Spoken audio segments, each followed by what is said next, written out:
Hey y'all, this is David, the Georgia photographer, and today I'm going to do a cameras and coffee video.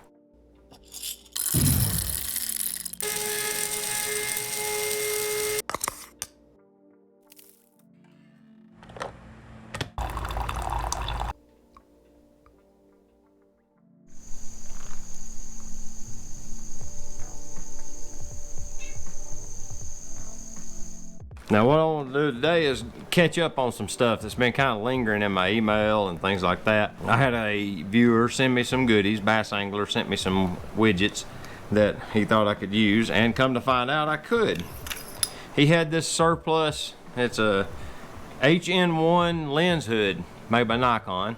I really ain't sure what that's for. That may be something from a college or something, but I haven't peeled them off yet. But it's a nice aluminum lens hood. It's got a black matte coating on the inside edge to reduce reflections, of course, and it fits my 28mm AIS perfectly. I appreciate it, Bass Angler. Really thank you for that.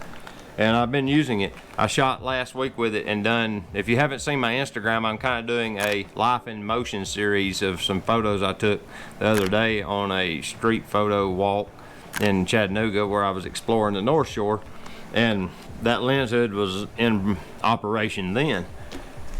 It's nice to see those sorts of little things. He also sent me a nice little UV filter, brand new of course, and he sent something that I've never seen before, a filter wrench. It clamps onto just the filter and breaks them loose. Isn't that interesting? I've never seen one of these before. He said he had a couple and he'd send me one. I'm curious to see how well it works as I buy these old vintage lenses. Most of them come in with some sort of filter on them. Most of them have blue filters from back in the film days when blue was affected by film. You see a lot of blue skylight filters and things like that from back in that period of time. Looks like the coffee's done. All right, here it is. Hot coffee on the hottest day of the year. Another thing I've picked up to experiment with is this. I have never used one of these before, so I thought I'd grab one and just see. I'm gonna shoot some black and white, so I've got me a red medium filter. This is number 25 Tiffin, and this will allow me to shoot black and white with extra contrast. I don't know if you can see it when I stick it up here in front of this ND filter, but it adds contrast to the scene. Back in the old film days, you would run a red filter if you were shooting black and white film if you wanted a lot of contrast in your images. I like them that way, so I'm gonna shoot some and see how it goes, see what it looks like. Let's see, I think it's supposed to fit this 28, so let's see. Let's see if I ordered the right, so, of course I ordered the wrong filter. Sometimes I feel dumber than I look. This is a, doesn't say. Apparently it's a 52mm filter thread because I ordered a 49. That was brilliant. Perfect. I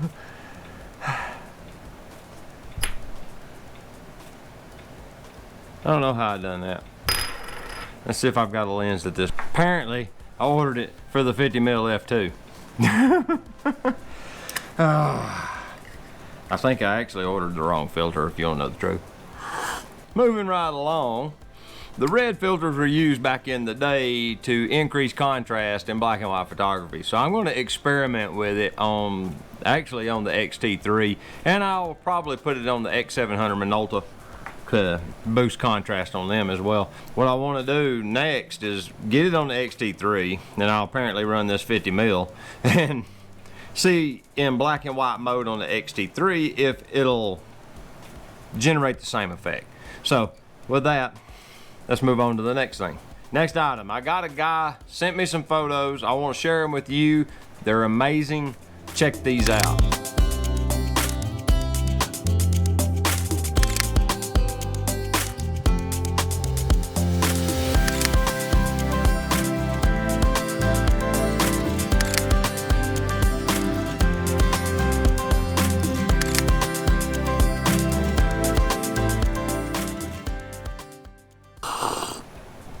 Oh, you're back.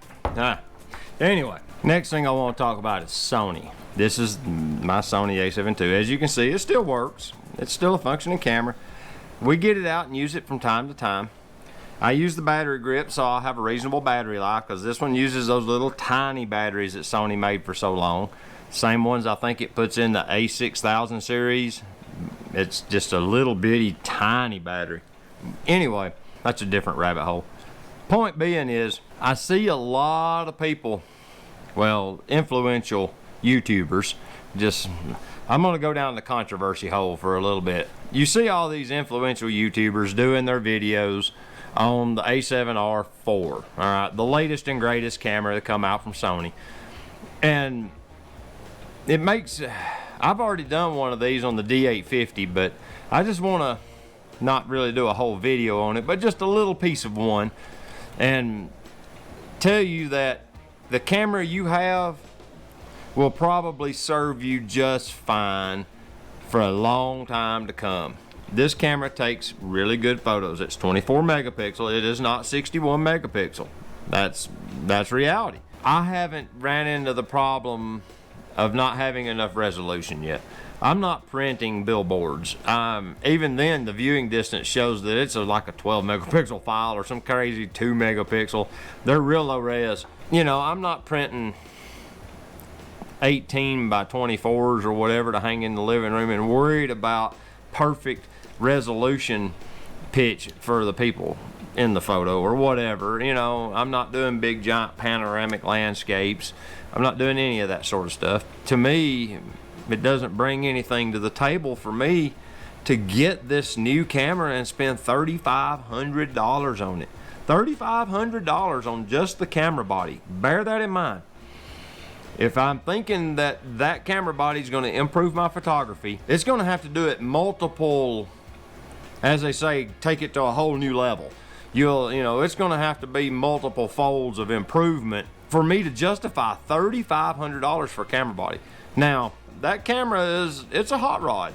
You know, for people doing some kind of special high resolution photography, there's people that'll need that resolution. Those people are out there. But the bulk of the photography community, I would fair to say, has no idea that they even need 24 megapixels. Most people that are shooting their photos or sticking them on a website, most displays aren't even 4K. Most of them are 1080p, you know, or they're 1920 by 1080. So, you know, your biggest file there it's just a few megapixels. What, 4K is only 8 megapixel. You're not seeing high res on a computer screen, on a website, on an iPad, on a phone, any of that sort of stuff. It's not bringing the value, all right? I would honestly say gear acquisition syndrome makes you feel good about the new gear for just a little while, all right? You don't get a warm and fuzzy every day from that newest, greatest camera for 3 straight years. You get it for about a week, and then the new kind of starts to wear off. All new things I've ever bought have been that way. So you see it for, you see the new of it for about a week, and then the luster starts to fade a little bit, and it just becomes, that's the normal camera. If you was to take that same $3,500 and invest it in photography classes, workshops, even if you didn't want to drop the coin on workshops, which are kind of costly, that's true, they are expensive, but just travel, go somewhere where it's not where you're used to seeing things every single day. Get on a plane, drive a car, rent a car. You could rent a car and drive and do a 2-week road trip, sleep in motels, and still come out cheaper than $3,500. You could buy another computer for editing. You could do, there's a long list of stuff. You could get that new lens that might actually help you, might not. Yeah. $3,500? Really? You could easily take that money, get you a new prime lens. If you're not a pro, a working pro, don't listen to this, you know. But if you're a hobbyist or a semi-pro or something to that nature, I would recommend getting a nice fast prime. If you're shooting Fuji, the 56-1.2 or the 16mm 1.4, and then spend the rest of that money on shooting, going out and shooting photos. You know, like I said, take a bunch of weekend getaways for that matter, and go to Gatlinburg and photograph the fall colors in the Great Smoky Mountains. Go to, you know, Kansas City, Missouri. I don't know what's in Kansas City. I've never been there, but go there, see what's there to shoot. You know, find another photographer in Kansas City and go do street photography in KC. Literally, go to Manhattan, do street photography. Link up with the what's his name, Hugh Brownstone from Three Blind Men and an Elephant. He loves to do street photography. He does it like a lot. Well, hook up with him and go shoot street photos. You know, I guarantee you he'll be up for it. You know, do something. You know, maybe buy you a nice fast zoom, and if you're wanting to get into photography professionally, and maybe get the 24-70 f2.8 and start second shooting weddings. If you really want to start doing commercial photography, start doing senior portraits. Get you some reflectors and do some practice, and spend some money on how to employ reflectors efficiently. The point is, most people would gain so much more if they spent that $3,500 on something else instead of a new camera body. The camera they had before Sony released this new one worked just fine. It was still a great camera. It still is now that the new one's come out. You're not obligated to drop the one you have in the trash can. This one is many generations old. It's an A7 II. They've got the A7 III, the A7 IV, or A7, no, it's just 2 generations old. It's A7 II, it's got IBIS. I recommend you don't buy the A7R3, or A7R4, excuse me. Matter of fact, the A7R3 is a phenomenal camera, and you can get those significantly cheaper now that the A7R4's hit the shelves. So if you're looking to get a Sony full frame 7 series camera, and you're gonna shoot stills, that's the one I would say get. Or the A7 II, but the A7R2 is what, a 42 megapixel monster? You know, you get tons of resolution out of that beast. So it's the smart choice. It really is. For the average consumer user, the A7R4 is not the camera for you. It ain't for me. I mean, it makes so much more sense to spend that money on experience and memories. Take one of Thomas Heaton's workshops if you want to shoot landscape. You can. It's incredible what that kind of money can unlock for you. I mean, it would buy airfare to England. It would do a Thomas Heaton workshop in England. You could afford the airfare over and back, the hotel, the food probably. You know, I mean, it's almost enough to pay for one. You can get so much more for that same money by not getting that brand new whiz-bang camera body. That's just the brass tacks of it. I just wanted to throw that out there.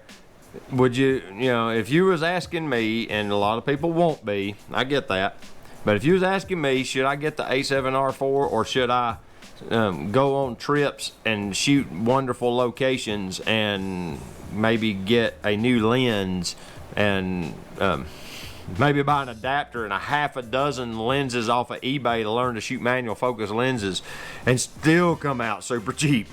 You see where I'm going with this? Just don't get sucked into the new camera syndrome, all right?